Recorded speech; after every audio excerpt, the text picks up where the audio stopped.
नहीं होनी चाहिए, लेकिन मायावती इतना ज्यादा गुस्से में क्यों आ गई? सवाल ये कि वो उस नारे से क्यों बार लिख रही है? उसमें लास्ट जो उनका ट्वीट था उसमें वो साफ साफ कह रही कि ये सब भ्रमाने के लिए था, पहले भी इस तरह से कोशिशें की गई। आलोक जी, इस पे आप क्या कहेंगे? मायावती को इतना गुस्सा क्यों आ रहा है? सुषमा जी, मेन बात ये है कि आप हमारी थाली का खाना छीनने की कोशिश करो, हमें गुस्सा भी ना आए। तो बहन जी को तो गुस्सा आएगा, उनके वोट बैंक को सीधे सीधे अटैक कर रही है समाजवादी पार्टी, सीधे। काशीराम जी की प्रतिमा का अनावरण किया, उसके बाद उस मुद्दे को उठाया जो कभी बहन मायावती जी का नारा हुआ करता था या बसपा का नारा हुआ करता था। आज वो डिनाई कर रही है क्योंकि देश काल की परिस्थितियां बदल जाती हैं।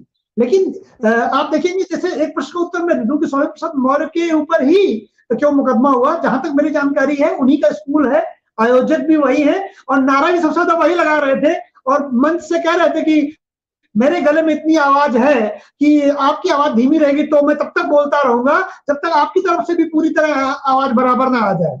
इसका मतलब पीछे बैठे लोग थे वो भी उस नारे से असहज थे। ये स्वामी प्रसाद मौर्य का अपना नारा है।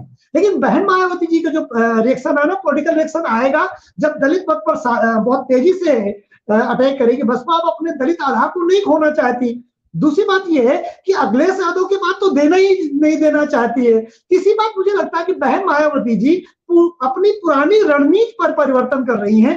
अब वो मुस्लिमों की बात भी करेंगे और अपर कास्ट को फिर जोड़ेंगे।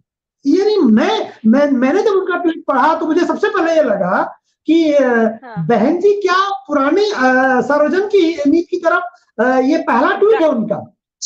ये 2012 वाला क्या, जिसमें उन्होंने मुसलमानों को भी बड़ा मौका दिया और ब्राह्मणों को भी मौका दिया था, क्योंकि साथ में उन्होंने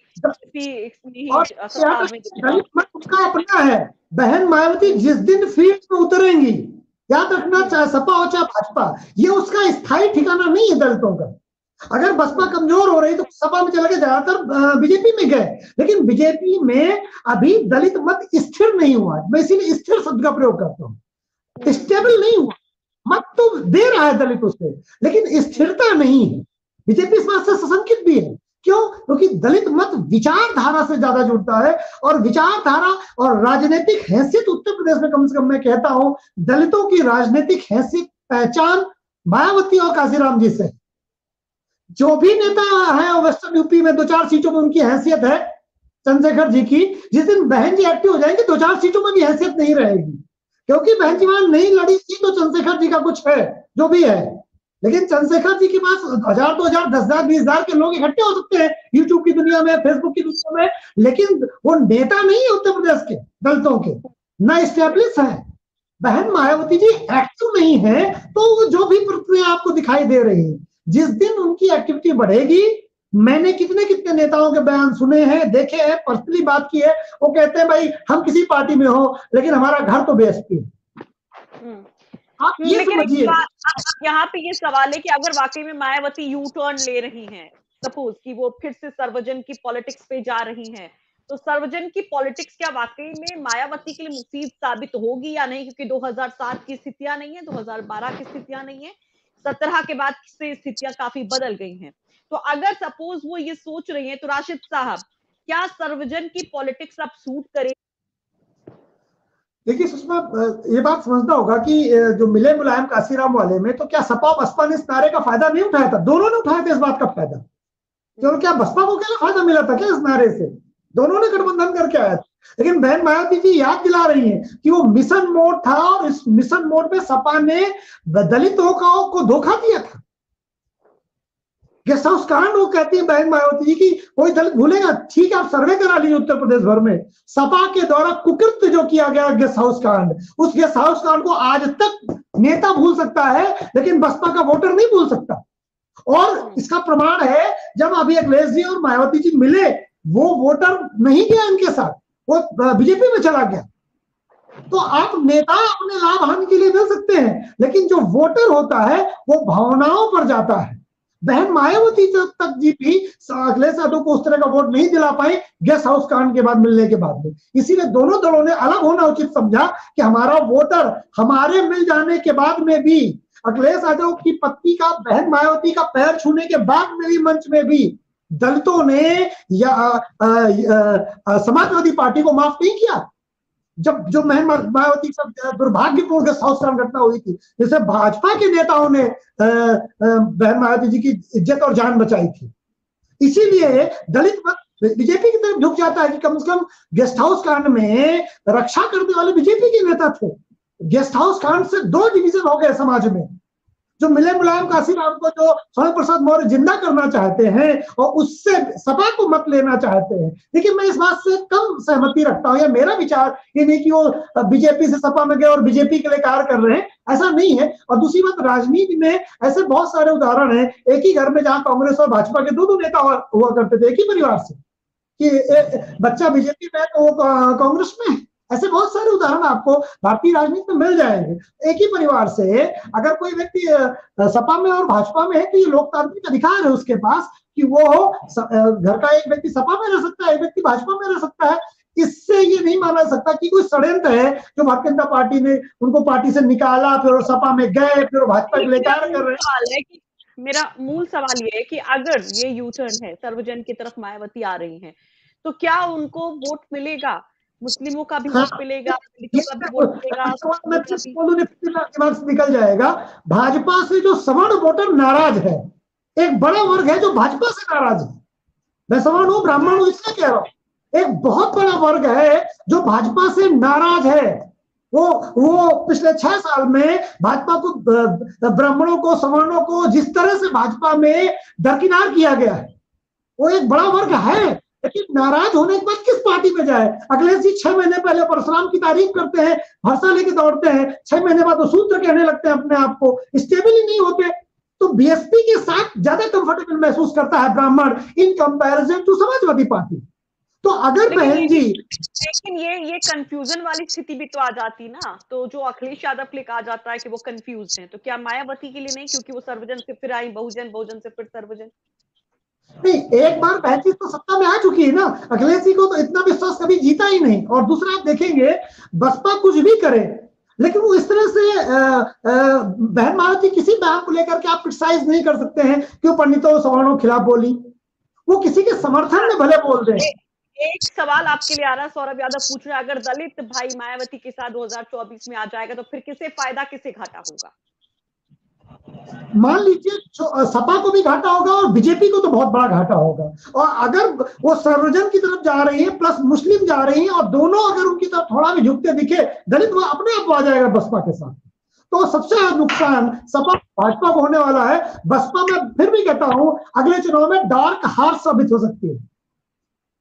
ठीक है, मैं बसपा की तरफ जाना करूंगा। ठीक है, कौशिक साहब आपका संपर्क टूट गया था, आपको भी लग रहा है क्या कि ये सिर्फ बीजेपी की एक शक्ति ना बने इसलिए मायावती ने ये बयान दिया है, या फिर जो लोग कह रहे हैं कि वो बदली ही कहां थी, उसने स्टैंड बदला ही कहां था, वो तो सर्वजन पर थी, सर्वजन देखो सुषमा जी, कौशिक साहब की बात को मैं आगे बढ़ाता हूँ। उन्होंने कहा कि ब्यूरोक्रेट्स के साथ बड़ा शोषण हुआ। दूसरा, सर्वजन हिताय में केवल एक दलितों को ही सत्ता मिली, सवर्णों को नहीं मिली है। यहाँ तो बीजेपी ब्राह्मण पनियों की पार्टी थी, क्या बीजेपी में ब्राह्मण पनियों की हैसियत रहेगी? हमसे तो पूरी पार्टी छीन ली गई। आप ये कह रहे हो कि बीएसपी में, सरकार में मायावती ने ब्यूरोक्रेट्स का बड़ा शोषण किया। यहाँ तो बीजेपी ही सवर्णों पंडितों की नहीं रही, सवर्णों की पूरी की पूरी पार्टी से ब्राह्मणों को दरकिनार करके किनारे एक तरह से फेंक दिया गया है। हमारी पार्टी थी, ब्राह्मणों की बनियों की पार्टी बीजेपी कहलाती थी। कहाँ है ब्राह्मणों बनिया बीजेपी? पड़ा हुआ है कोने में बेचारा, ऐसे दबका हुआ। क्या हैसियत है भारतीय जनता पार्टी में ब्राह्मणों बनियों की आज की डेट इन रियलिटी? तो यहाँ अब बीजेपी तब ब्राह्मण बनिया बीजेपी से तो भी खुश रहेगा कि उसकी कोई हैसियत नहीं है। बस मुकदमे नहीं हो रहे हैं, इतने में हम खुश रहे हैं। और बसपा में ब्यूरोक्रेट्स के साथ शोषण हुआ तो ब्राह्मण उसको याद रखेगा। उत्तर प्रदेश की राजनीति में कौशिक जी ब्राह्मण की पूरी पार्टी छीन ली गई उससे, उसकी तो कोई पार्टी ही नहीं बची। अगर बहन मायावती ढंग से पुचकार देंगी तो कहो हम हाथी में दबाए हो भैया, हम दूसरे की बात क्या कर रहे हैं। लेकिन 22 में भी तो पुचकारा था, 22 की विधानसभा के पहले, विधानसभा चुनाव के पहले पूरा फोकस तो लग ही रहा था ब्राह्मणों पे, उतना तो शायद मुसलमानों को कि नाराजगी का लेवल होता है कि चलो अभी तभी। एक समय ऐसा है ना जब बॉइलिंग पॉइंट आता है, राजनीति में बॉइलिंग पॉइंट के पहले वोट ट्रांसफर नहीं होता है। अगर ये ऐसा समय है जो बीजेपी का एक बहुत बड़ा वर्ग है जो वोटर है सवर्णों का, ब्राह्मणों का, जो अपने नेग्लिजेंसी से बीजेपी में तरसता हुआ महसूस कर रहा है। ब्राह्मणों की कोई वैल्यू नहीं है क्या बीजेपी में? कोई वैल्यू नहीं है भारतीय जनता पार्टी में। निकाल के देखिए उसका। थोड़े बहुत वैसे जो विभाग भी दिए जाएंगे उनको उस तरह डिप्टी सीएम बना दिए गए, बस बोले अब इनको सवर्णों संतुष्ट करने के लिए, टेक्निकली ही तो बनाए गए हैं, लेकिन ब्राह्मणों की वो वैल्यू कहाँ रहेगी? ब्राह्मणों बनियों ने बीजेपी को बनाया नहीं, लेकिन तो मैं भी नहीं जाते ना। हाँ नहीं छोड़ जाएंगे। नहीं, अगर मायावती ढंग से काम करे, जीतने की कुछ गुंजाइश दिखे। देखिए एक नाव तभी छोड़ी जाती है जब दूसरी नाव मजबूत लगे। सतीश चंद्र मिश्र को आगे किया, 22 को चुनाव हुआ, उसके बाद वो कहाँ पता है, कहाँ चले गए, लापता हो गए, पता ही आता नहीं है, कभी समाचार में भी नहीं आते, खबरों में भी आते। कोई सेनापतियों से युद्ध नहीं जीते जाते, कभी कभी जब भयंकर होते तो राजा को स्वयं उतरना पड़ता है। बहन जी सेनापतियों के माध्यम से जीत नहीं सकती, उन्हें स्वयं उतरना पड़ेगा। अगर वो उतरती है, अपने वोट को एकत्र करती है, मुस्लिम मतों का जितना मेरे पास रुझान है वो सपा के ढुलमुल रवैये से अखिलेश जी से भी नाराज है, लेकिन वो सपा को छोड़ रहे हैं क्या? बीजेपी से ब्राह्मण नाराज है, लेकिन बीजेपी को नहीं छोड़ा। वो तब छोड़ेगा जब दूसरा कोई मजबूत विकल्प मिलेगा उसे। छोड़ देगा मुसलमान सपा को अगर मजबूत विकल्प मिलेगा, छोड़ देगा बीजेपी को ब्राह्मण अगर मजबूत विकल्प मिलेगा। तो 4 महीने का प्रेम नहीं किया। अगर विकल्प ही तलाशना है तो क्या ब्राह्मण को कांग्रेस विकल्प नहीं नजर आएगा? क्योंकि कांग्रेस के साथ बहुत लंबे अरसे तक कांग्रेस की प्रॉब्लम है, वो जरूरत से ज्यादा इतनी सेकुलरिज्म की तरफ हो जाती है कि हिंदू विरोध में चली जाती है। बहन मायावती जी का एक बयान आपको नहीं मिलेगा, जुगड़े मिले तो मुझे बताइएगा, जो ऐसा आता हो जो हिंदू धर्म को चिढ़ाता हो। नहीं, एक नारा था तिलक तराजू और तलवार, वो क्या इसको चिढ़ाता? उसके बदले में आया था ब्रह्मा गणेश, हाथी नहीं गणेश है, ब्रह्मा विष्णु महेश है, तभी माफ किया था ना। उसके बाद ये भी तो आया, उसको भी डिनाई कर दिया गया था कि ये किसी मतलब किसी नेता ने नहीं दिया था। अगर कहीं दिया कांशी मायावती डिनाई करती है। उन्होंने तो 1993 के बाद जब चुनाव के बाद भी कहा था मुसलमान गद्दार है, वोट नहीं करता पार्टी को, कई बार कहा। मायावती डिनाई तो सब चीजों कर जाती है। नहीं ऐसे साहब, ऐसे तो फिर बीजेपी के बहुत सारे नेता कपड़ा से देख के बता देते हैं कि और किसका क्या है। देखिए आलोक जी, मैं आपकी बहुत सारी बातों से सहमत हूँ। जैसे 2022 की बात आ रही कि ब्राह्मण क्यों नहीं जुटा बसपा के साथ। 2022 में सीधा चुनाव उत्तर प्रदेश में सपा रालोद गठबंधन और भारतीय जनता पार्टी का था। बीच में कोई चुनाव में था नहीं, सीधे बंटवारा था कि जो या तो भाजपा या गठबंधन, उसके अलावा था ही नहीं ना कांग्रेस की तरफ। हाँ, अगर उस गठबंधन में बसपा शामिल होती या उस गठबंधन में प्रियंका गांधी शामिल होती। अभी बात है कि ब्राह्मण कांग्रेस की तरफ क्यों नहीं जा रहा। अगर 2022 के इलेक्शन में इस रथ यात्रा पे जो अखिलेश लेकर निकले थे, अगर प्रियंका गांधी सवार होती तो भारतीय जनता पार्टी को बहुमत नहीं मिलता। ये गठबंधन गलत था। देखिए, यादव, मुस्लिम और जाट, रालोद को जाटों की पार्टी माना जाता है, भाई किसानों की पार्टी ज्यादातर जाट है। यादवों की पार्टी समाजवादी पार्टी और मुस्लिम, तीनों को बाहुबली माना जाता था। और ये भी चल रहा था भारतीय जनता पार्टी जीत में इसका भी हाथ था कि जब भाजपा के नेता गांव में जाते थे तो लोकदल के लोग स्याही और उनका विरोध करते थे, तो अति पिछड़ा डर जाता था। विदाउट सवर्ण नो कैन वो वाला विन है। देखो इससे मैं कुछ हद तक सहमत हूँ। देखो जो सवर्ण वोट है उसे आप यूपी में 14, 15 या 16% न माने। एक सवर्ण कम से कम दूसरी जात का 3 से 4 वोट को प्रोवाइड करता है। यानी अगर 16% है तो वो जो भूमिका बनाता है किसी पार्टी की, वो चिल्लाता बहुत है, वोट देने भले खुद न जाए। तो समाज में कौन पार्टी जीत रही, कौन हार रही है, इसकी भूमिका बनाने में सवर्णों की और स्पेशली पंडितों का बड़ा योगदान। इसको मानना पड़ेगा, चाहे कर्नाटक का लिंगायत समुदाय का आप देख लीजिए, चाहे यूपी का ब्राह्मण मत देख लीजिए, ये बहुत बड़ा प्रभाव डालता है। मेरी फैमिली खुद ही कम से कम 50 वोट पे प्रभाव डालती है, मेरे पिता और हम मिला के।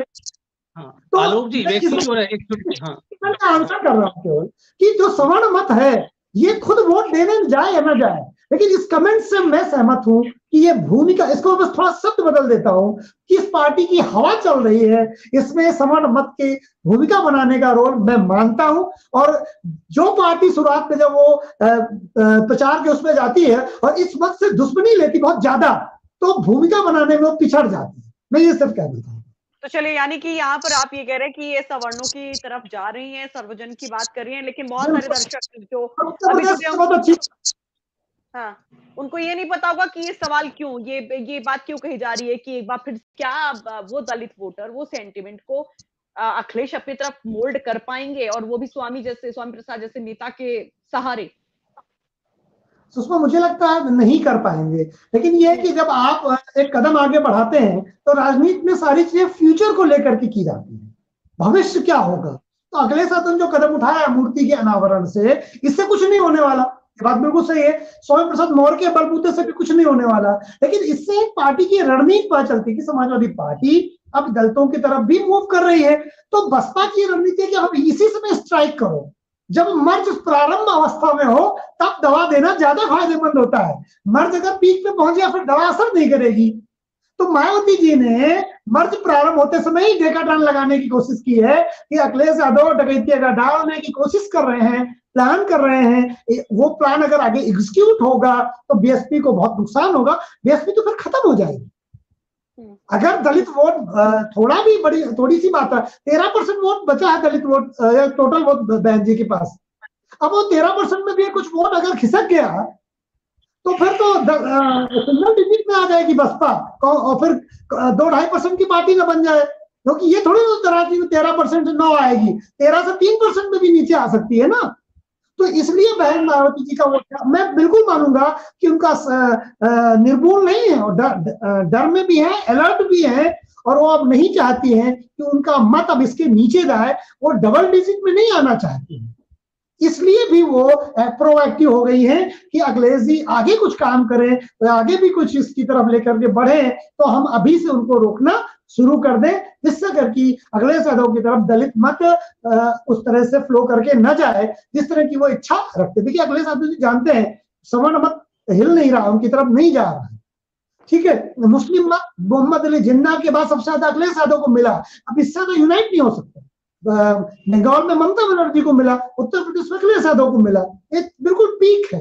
लेकिन बंगाल में बीजेपी को मुसलमान मत ने रोक दिया, लेकिन उत्तर प्रदेश में इतने चुनाव के बाद में भी, इतना यूनाइट होने के बाद में भी, 2022 में बिल्कुल चरम यूनाइट के बाद में भी वो बीजेपी को सत्ता में आने से नहीं रोक पाते। और इधर अखिलेश यादव मुस्लिम लीडर्स के साथ उस तरह से खड़े नहीं दिखाई देते, चाहे इरफान भाई के साथ हो कानपुर में हो, चाहे आजम खान के साथ हो, वो उस लेवल पे साथ खड़े नहीं दिखाई देते जिस लेवल पे उन्हें दिखाई देना चाहिए।